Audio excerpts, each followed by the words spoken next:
নমস্কার বন্ধুরা, আজ আমি একটা ভিডিও নিয়ে চলে এলাম। তবে এটা খুব সহজ, বানানো খুব একটা কঠিন নয়। ঘরেই তৈরি করা যাবে, বছর সাল রাখা যাবে, নষ্টও হবে না তাড়াতাড়ি। কিভাবে বানাতে হয় তো আমার সাথে থাকুন, দেখতে থাকুন। প্রথমেই আমি ফ্রিজে দুধ রেখেছিলাম, সকালে রেখেছিলাম, বিকালে বার করে নিচ্ছি। দুধের পরিমাণটা 1 কিলো আছে। এবার আমি বার করে নিয়ে চলে এলাম। আর এই যে বাটির মধ্যে দুধটা পুরো ভোগ পড়ে আছে, এটাকে ভোগ বলে, দুধের সর নয়। দুধের সরটা যেটা কিভাবে তৈরি করা হয়, ওটা গরম করে ফুটিয়ে যে মোটা করে তুলে নেয়, সেটাই হচ্ছে সর, এটা ভোগ। এবার হাতের তালু দিয়ে ছেঁকে আমি প্যানের মধ্যে দুধটাকে নিয়ে নিলাম। এবার এই ভোগটা পুরো বাটির মধ্যে থেমে যাবে। এই যে দাঁড়িয়ে গেছে ভোগটা। এইভাবে আমি প্রতিদিনই এইভাবে ভোগটাকে পেরে নিতাম। এই যে দুটো ডিব্বা আছে দেখতে পাচ্ছেন, এই ডিব্বার মধ্যে আমি ভোগগুলো রেখে দিয়েছি।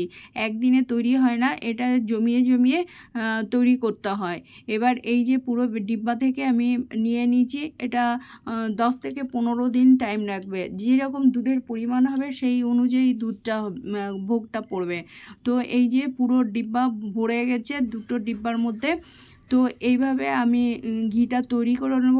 এই ঘি আপনারা বছর সাল খেতে পারবেন, গন্ধও হবে না বা নষ্টও হবে না যদি এইভাবে ঘিটা বানানো যায়।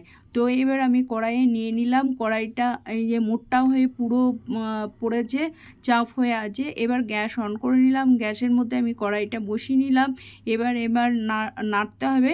এটা 3 থেকে 4 মিনিট অন্ততপক্ষে নাড়তে হবে। নাড়তে নাড়তে পুরো এই যে ফুটে উঠবে, আর এই যে কালারটা শুরু হচ্ছে, মানে ঘিয়ের কালারটা চলে আসছে আস্তে আস্তে, হলুদ হয়ে গেছে। তো এবার নাড়তে নাড়তে পুরো ওপরে উঠে যাবে। এই যে এবার বসে গেছে। এবার নেড়ে নেড়ে ঘিটাকে বার করে নিতে হবে। এই যে আস্তে আস্তে এবার কালারটা ধরেছে, ঘিয়ের যে ঘিটা বার হবে সেই ঘিয়ের কালারটা আস্তে আস্তে বার হতে শুরু করেছে। এটা পুরো না, মানে খুন্তিটা হাতটা স্লো দিলে হবে না, এটা খুন্তিটাকে নিয়ে নাড়াতেই হবে।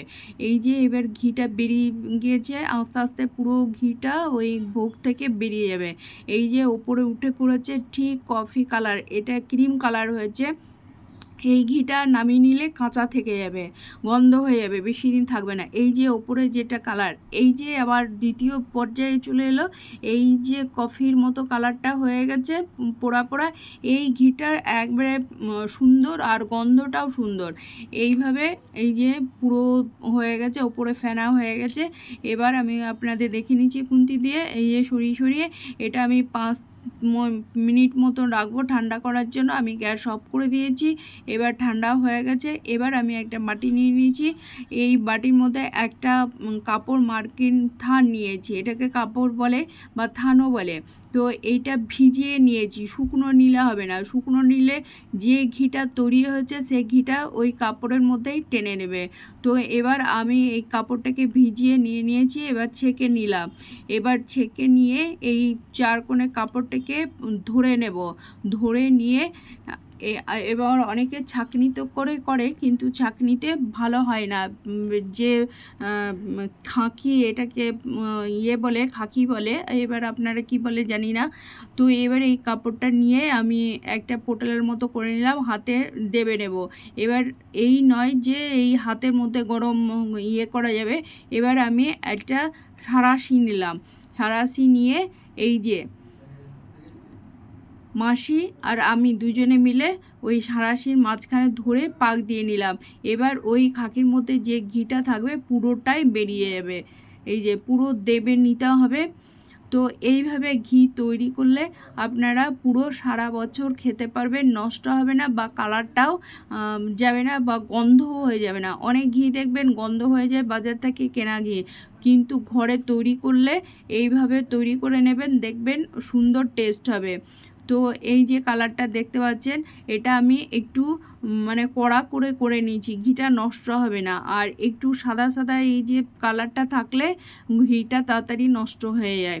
তো এই ঘিটা এইভাবে ঘিটা বানালে গন্ধটাও দারুণ হয় আর টেস্টটাও সুন্দর হয়।